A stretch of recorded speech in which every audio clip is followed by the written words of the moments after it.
Now at 6 and streaming on crossroadstoday.com, Victoria County deputies arrest 2 people accused of human smuggling.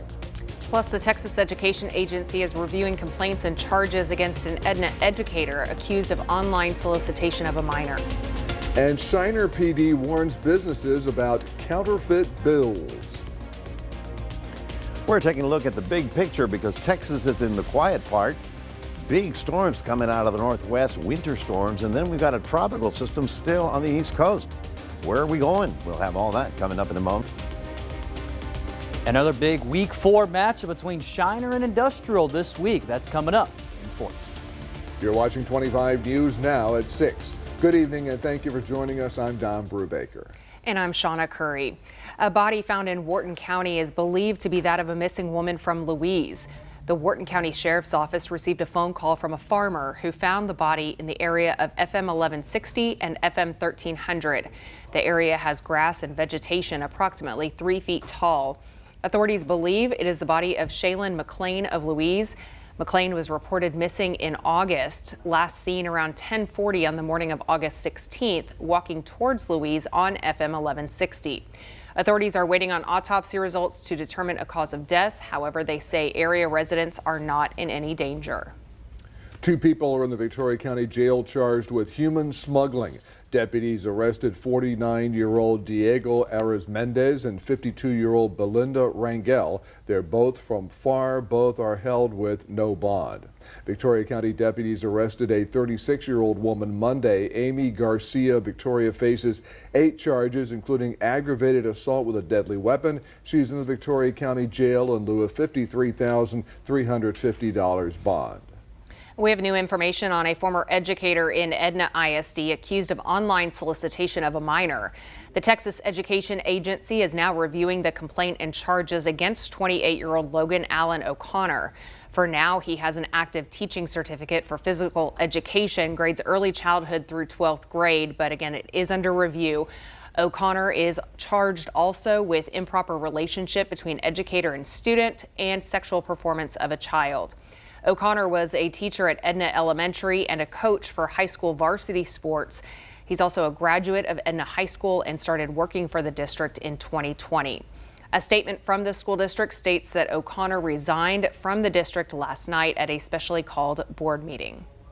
The Shiner Police Department is trying to make businesses aware of counterfeit money after a local business reported receiving a counterfeit $20 bill. The fake bill had the word replica on both sides. Shiner PD reminds the public that it is a crime to intentionally or knowingly possess counterfeit money. The incident was reported to the U.S. Secret Service. They also recommend businesses train their staff to be aware and know how to detect fake bills and to call your local law enforcement immediately if you suspect someone has counterfeit money. Well, Travis County is suing Texas Attorney General Ken Paxton and Secretary of State Jane Nelson. The Texas Tribune reports Travis County is accusing them of violating the National Voter Registration Act. The lawsuit is over the state's attempt to block attempts to sign up more voters. The federal suit says Paxton is turning to state courts to try and block the county from mailing out voter registration applications to people identified as eligible voters who are not currently on the rolls. And Victoria elections officials are using National Voter Registration Day today to kick off a huge effort to register voters before the November election. Registration spots were set up at several locations in Victoria today, including at the elections office, at the Victoria Public Library, Victoria College Sports Center, and the University of Houston Victoria Commons. I feel like voting is important to really hit your local community and to engage in the community and the government that you are a part of that makes the decisions for you. Okay. If you are planning to vote in the November 5th election and you're eligible, you must be registered by October 7th. And now let's take a first look at your forecast. Here's First Warn Storm Team Chief Meteorologist Mac Pettis. I'm going to take a peek. It's still in the 90s, Mac. Yeah, unfortunately, as we're supposed to be winding down summer and getting into fall, the temperatures are not reflecting it. We got up to 95 again today, and only just a few little pop-up showers occurred along the coastal waters. But Other than that, it's very quiet. But you know, it's not quiet everywhere. It's very busy west and it's very busy east, and even the tropics are still busy. We'll be talking about all that coming up a little bit later on. Mac, thank you. The former Uvalde school police chief was in court Monday. He and a former school police officer are charged with endangering children following the 2022 shooting at Robb Elementary School. 19 children and 2 teachers were killed in that incident. Some family members of the victims attended the hearing and are expressing frustration with the case. Coward! Coward! Face to face for the first time, frustrated family members feet away from the men they blame for failing their kids. Jesse Rizzo's niece, Jackie Cáceres, died in the shooting. He says he locked eyes with P. Arredondo. Having to see Arredondo there, it kind of takes the wind out of you. Arredondo made his way into a courtroom at the Uvalde County Jail, the same place he was booked at back in June. He faces 10 counts of child abandonment or endangerment. Arredondo's attorneys are trying to get the charges thrown out, saying Arredondo isn't at fault. His co-defendant, Adrian Gonzalez, faces 29 counts. Gonzalez's attorney, Nicola Hood, says he still doesn't understand why. Well, we believe he shouldn't be charged at all, that he did nothing wrong. Families want justice. They're worried about Uvalde County DA Christina Mitchell getting the job done. I don't have a lot of confidence in her, to be honest with you. Ruben Torres' daughter called 911 during the shooting. After the hearing, he criticized the DA's handling of the case, and she kicked him out. In my opinion, she's worse than the shooter herself. Both men pleaded not guilty. They're due back in court in December. An East Texas man set to be executed next month is appealing his sentence. Robert Roberson was sentenced to death in 2022 for the shaken baby death of his daughter 2 decades ago. The 59-year-old filed a writ of habeas corpus August 1st to stay the execution, which the Texas Court of Criminal Appeals denied last week. Now he's presented a clemency petition to the Texas Board of Pardons and Paroles and to Governor Greg Abbott, claiming he was sentenced for a non-existent crime. Roberson is set to be executed on October 17th. A Houston police officer had a close call Tuesday morning after he was shot while responding to a home invasion in Spring Branch. 2 people were arrested and a search is on for a possible third person. Authorities say 2 young men dressed as delivery drivers knocked on the front door and forced their way inside. When one of the home invaders saw the police, they shot at them and hit one of the officers. The officer, who was shot in the thigh, is expected to be okay. More than 70 Texas school districts are calling on the Texas Education Agency to delay full use of a new data reporting system. The Texas Tribune reports the new system has led to thousands of unresolved errors that could pose issues to district funding and accountability. State officials use the information to determine whether schools are meeting performance standards and how much funding that they will receive each year. Superintendents from those districts say they have not been able to verify the accuracy of the new system. 2 Victoria County road closures coming this week in Precinct 3. Dove Drive between Warehouse Road and Turkey Lane will be closed due to a water line repair. The closure will be Wednesday and Thursday, noon to 5 p.m. Victoria County Precinct 2, work will take place on Camino Real starting Wednesday during working hours until further notice. High school seniors in Texas will now need to be in the top 5% of their graduating class in order to gain automatic admission to the University of Texas at Austin. That's a much tougher threshold to meet than the current 6%. You can read the full Texas Tribune article by coming to our website, crossroadstoday.com. And this brings us to today's viewer poll. Should Texas adjust the automatic admission threshold for all public universities in the state? Yes, no, or you're unsure. Go ahead and scan that QR code or visit crossroadstoday.com/vote. We want to hear from you. As of right now, a little over 60% believe that it should not be, that threshold should not be adjusted statewide, that, they want each school to come up with, with their admissions policies. Exactly. Kind of overwhelming right now in that viewer poll. Yeah, for sure. So we'll continue to vote, and we'll have the latest results on 25 News Now at 10. Remember to subscribe to our YouTube channel, Crossroads Today. Hit the like button and click the notification bell. Then you can see Crossroads Today where? You can see all of our news on YouTube. Oh, isn't that great? All right, stay with us. Coming up on 25 News Now at 6. Sean Diddy Combs indicted on federal sex trafficking charges. Also ahead, details on Senate Republicans blocking an in vitro fertilization bill.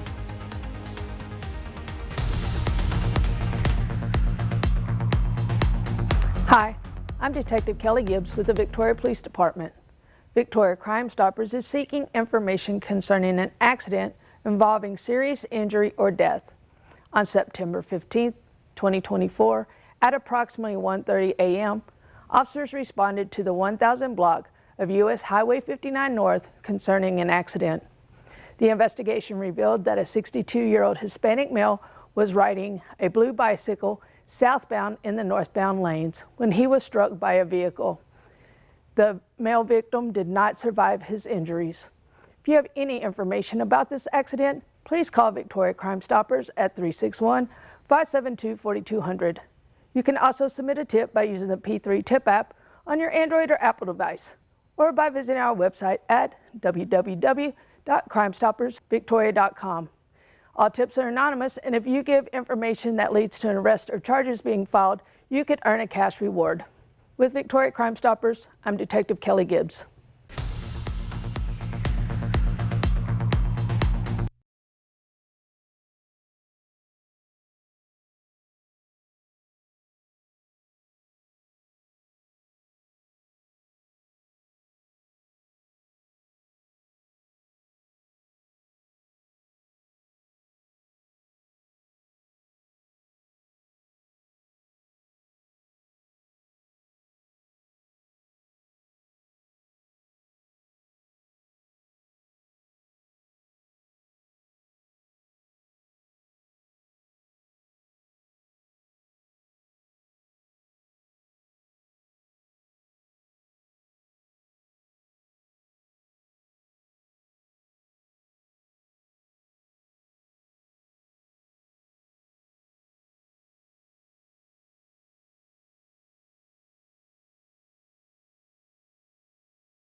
Republicans in the Senate stopped a bill that guaranteed Americans access to in vitro fertilization. The final tally was 51-44, with GOP Senators Lisa Murkowski and Susan Collins voting alongside their Democratic colleagues. The same bill was also blocked by Republicans in June. Although many Republicans say they support IVF, they say this Democratic-led legislation is overreaching. After the deadliest U.S. school shooting this year, a Georgia high school will begin to bring students back to campus next week. A phased reopening of Appalachia High School is set to begin next Tuesday. The school is expected to return to a full-time schedule on October 14th. Authorities say 14-year-old Colt Gray opened fire in the school earlier this month. 2 teachers and 2 students died. The suspect and his father are both facing murder charges. Music mogul Sean Diddy Combs appeared in a New York federal courtroom Tuesday, hours after his arrest in Manhattan Monday night. Indicted on multiple federal counts that include sex trafficking. The wide-ranging claims in the indictment go back as far as 2008. Yeah, many details are stunning and may be disturbing for some viewers to hear. Combs pleaded not guilty this afternoon during his court appearance, which did not take place on camera. The newly unsealed federal indictment charges Sean Diddy Combs with racketeering conspiracy, sex trafficking, and interstate transportation for prostitution. Combs abused, threatened, and coerced victims to fulfill his sexual desires, protect his reputation, and conceal his conduct. Graphic details in the indictment accuse Combs and his associates of allegedly forcing female victims to engage in sex acts with commercial sex workers. Combs allegedly planned and controlled the sex performances, which he called freak-offs, and he often electronically recorded them. Combs is accused of using drugs to keep his victims compliant, among other tactics. He was violent, and he subjected victims to physical, emotional, and verbal abuse so that they would participate in the freak-offs. Earlier this year, law enforcement raided homes owned by Combs in Miami and LA, seizing a cache of weapons and digital recordings, along with other evidence. He's not guilty. He's innocent of these charges. Combs' defense attorney firm in his client's innocence. To his great credit, he voluntarily came to New York. Not a lot of defendants do that. The rapper appeared in court Tuesday afternoon, joined by family members seen arriving earlier. If he's convicted, prosecutors say he faces up to life in prison. He's going to fight this with all of his energy and all of his might and the full confidence of his lawyers. I'm Laura Aguirre reporting. An 8-year-old Ohio girl is safe after police say she drove herself to a Target store. Police say the girl got into her family's SUV Sunday morning and drove about 25 minutes to this Target store. The girl's family called police around 7 in the morning reporting she was missing along with the SUV. A neighbor's security camera showed her driving off from the neighborhood. She was found inside the Target. The little girl told police she hit a mailbox along the way, but no one was hurt. Well, good afternoon, everyone. Right about now, we're looking at still sunshine and still temperatures in the 90s. We're at 91. Actually speaking, it feels like 99, so we're not in heat index. We got up to 95. That compares to 90. That's supposed to be the average for this time of year. That's 30 years of average. And so that shows you that slowly we're going to start dropping the temperatures. Problem is, it's not going to be real soon. We'll talk about that and take a look at your 7-day and the tropics all coming up in a moment.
Well, we did get lots of sunshine this morning after that morning fog. Hope it didn't, make you lose your way to work or something like that. But the fog did burn off, and that's a sign that all that Gulf air is rolling back in and bringing us back that humidity. Now, the entire state of Texas is in the quiet right about now, and we're going to stay on the quiet side. But out here on the west, we got some interesting developments. Now, first of all, there is the first big Pacific winter storm already coming in.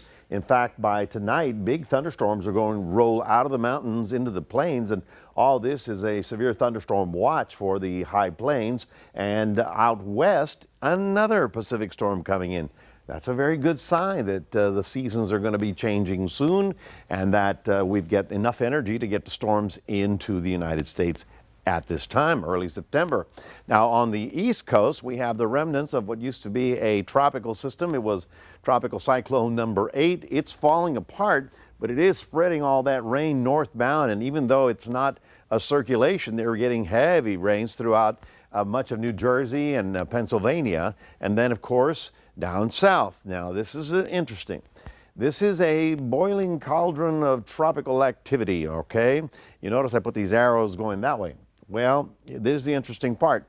A couple of computer models have something developing here and then rolling up into the Gulf of Mexico in about 7 days. Now, it's a bit far off, and generally we don't get too excited about stuff like that because it's so far off, but there's 2 or 3 models now that are agreeing with this, and so that gives us more and more confidence that something will actually develop. Here is Gordon. Gordon is falling apart and is sort of wandering around in the Atlantic, but I'm zooming into a very complex map. I just want you to see the striped area here, here, and here. That's where there's tropical storm potential in about 14 days. But right here we have this little red dot here. That is, shall we say, a high confidence that something will form there. So I showed you one map with one computer model. This is another computer model. And so it looks like something is still possible. It's not over in the Gulf. Meanwhile, for us, our temperatures just stay in the mid-90s right on through the weekend. 94 the forecast high, still in the upper 90s in inland areas. Quite a bit of sunshine. If you need to get stuff done outdoors, you're fine. We've got no significant weather headed in our direction. This is Future Track, and this is one of the other models. And you can see that Texas continues picking up that Gulf moisture. A few little sprinkle showers in the afternoon, and that goes all the way through probably Friday as well, probably into early next week. So we, shall we say, are on the quiet side of things, but we're going to be watching it because things are moving around North America that will eventually affect us. So lots of sun. If you've got plans outdoors, looks great. 90 degrees, good sunsets. I mean, the evenings are not so bad. It's just the middle part of the afternoon that's rather warm and humid. 94 the high tomorrow in Cuero as well as Victoria. Looking sunny right on through Friday and even Saturday. Sunday is the beginning of fall. Can you believe it? It's finally here. May not feel like it for the weekend because we'll stay in the mid-90s. That's your 7-day forecast. Reminding everybody we do have a QR code. Love for you to scan that. Put Crossroads a day on your phone. And now we'll toss it back to Shawna. All right, thanks a lot. Well, Max Williams joins us now with your sports. All right, thanks, Shawna. Victoria East Titans are looking to get win number 2 versus Seguin on Friday night. I'll hear from one of the Victoria East players and more in sports.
So last week, Victoria East played Gregory Portland. They won their first game under head coach John Ford, but they want to keep the momentum going this week at Seguin. So I caught up with star player Braylon Vasquez to kind of get his thoughts heading in to this week.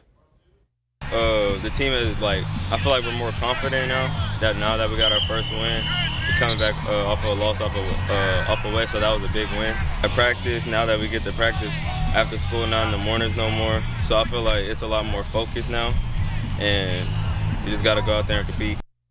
Wish Braylon and the rest of Victoria East Titans luck as they get their hopefully get their second win going up this week. And now let's go up north to Shiner. They're going to host Industrial Cobras on Friday night. Both of these teams, they're trying to look for their first win of the season. And man, if you remember Shiner, they were in the second round of the playoffs till they got out of the playoffs last year. So remember this, everyone. Shiner did start 0-5 last season. So they are used to starting off slow and then getting hot at the right time. So maybe they can get going here with their first win over Industrial tonight. And quarterback Carson Schutte is hopefully he's going to be a factor in this game coming up on Friday night. Now for Industrial, they're looking for their first win as they've had a lot of close calls this season. Game against Edna went into overtime, and we talked about it earlier. Again, it was a controversial call there in overtime. Then they lost by 3 to Yoakum as well. And so for Industrial, they're just hoping to get win on the win column, and for Ashton Garza, quarterback, hopefully he can get their first victory as well. Now this leads us here to our viewer poll. I asked again who will win this game going on to this week, and it's looks like a lot of people are picking Industrial right now over Shiner in the poll, but a little bit closer than yesterday's one with Cueros. So we'll check in at 10 o'clock to see if any changes happen in our viewer poll. Now the Houston Astros, they had a tough game yesterday as they lost last night to the San Diego Padres in the game. And again, 2 solo shots happened from Jackson Morrell and also solo shot from, again, Jurickson Profar, who helped the Padres get the win. And the Astros, they're still 4 games up from the Mariners in the top spot in the AL West. And they're hoping to keep up the pace because they got on the mound tonight Hunter Brown. He's 11-8 this season as a 3.59 ERA for the Astros. That's going to do it here in sports. Don and Shawna, back to you. All right, Max, thank you. And we're back in a moment. You'll have to run faster just to qualify for future Boston marathons.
Finally tonight, the Boston Athletic Association updates its qualifying times for the iconic marathon.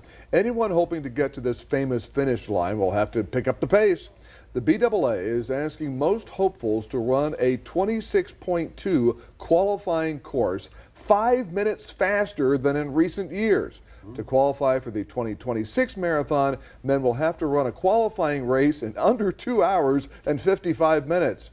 Not that easy, folks. The Boston Athletic Association says they have more qualifier entries for next year than ever before. They still like running that race. That's a lot of running. So you have to be the super best just to be in the starting line. Yes. Oh my gosh. And you know, then you have competitors from all around the world who are going from that, not just people from America or the East. You got, because that is the marathon really in the world. The best of the best need only apply. That's right.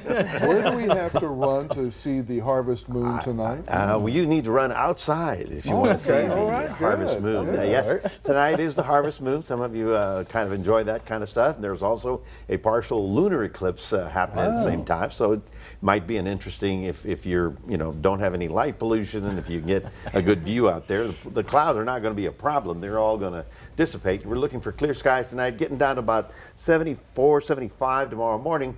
We're likely to have another little episode of the fog that we had this morning, but afternoon sun and temperatures staying in the mid-90s all the way through. That's a little bit above where they're supposed to be, but that's what we get for the late summer. Fall cannot get here fast enough. I can't wear my woolen jacket. How about that? Ready for a cool You can do it on the air? Yeah, sure. I'll do it. All right. Well, make a note of that. Yeah. All right. Thank you, Mac. We'll remember that. Thanks for joining us. Join us back here tonight for 25 News Now at 10.